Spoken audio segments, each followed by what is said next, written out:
is known as to be the brain behind the whole revolution.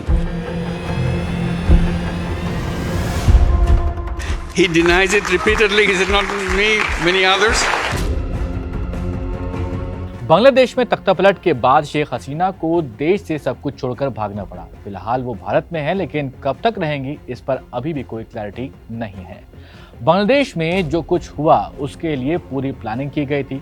इसका mastermind कौन था, इसका खुलासा बांग्लादेश की अंतरिम सरकार के मुख्य सलाहकार मोहम्मद यूनुस ने खुद किया है। मोहम्मद यूनुस हाल ही में संयुक्त राष्ट्र महासभा की बैठक में हिस्सा लेने के लिए अमेरिका के दौरे पर गए हुए थे। मोहम्मद यूनुस न्यूयॉर्क में क्लिंटन ग्लोबल इनिशिएटिव इवेंट में ये खुद वो स्वीकार कर रहे थे कि तख्तापलट के लिए प्लानिंग पूरी की गई थी। जिस शख्स ने तख्तापलट की प्लानिंग की थी उस शख्स का नाम महफूज आलम है। बांग्लादेश के प्रमुख अखबार ढाका ट्रिब्यून की रिपोर्ट में इस बात का जिक्र मिलता है। मोहम्मद यूनुस ने महफूज आलम को अपना विशेष सहायक बनाया हुआ है।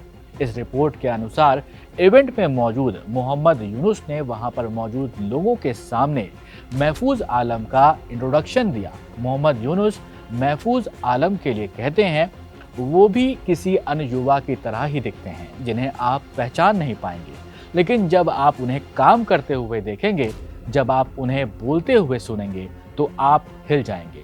उन्होंने अपने भाषणों, अपने समर्पण और अपनी प्रतिबद्धता से पूरे देश को हिला दिया है। आपको बांग्लादेश के हालात तो याद होंगे। शुरुआती रिपोर्ट्स में बताया जा रहा था कि ये एक छात्र आंदोलन है।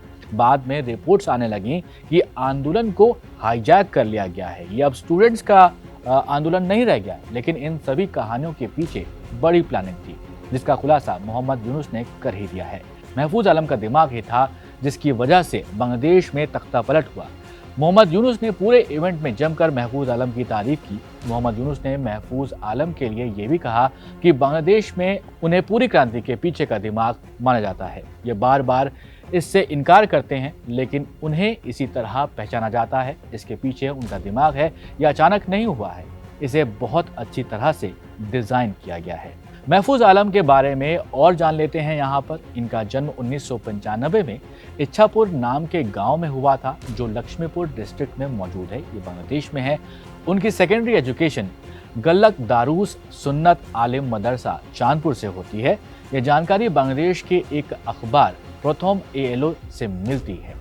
इसके बाद उनकी हायर सेकेंडरी एजुकेशन की बात करें तो वो तामिरुल मिल्लत कामिल मदरसा से होती है। साल 2015 में यूनिवर्सिटी ऑफ ढाका में डिपार्टमेंट ऑफ लॉ में उनका एडमिशन होता है और इसके बाद से वो स्टूडेंट एक्टिविज्म में भी शामिल हो जाते हैं।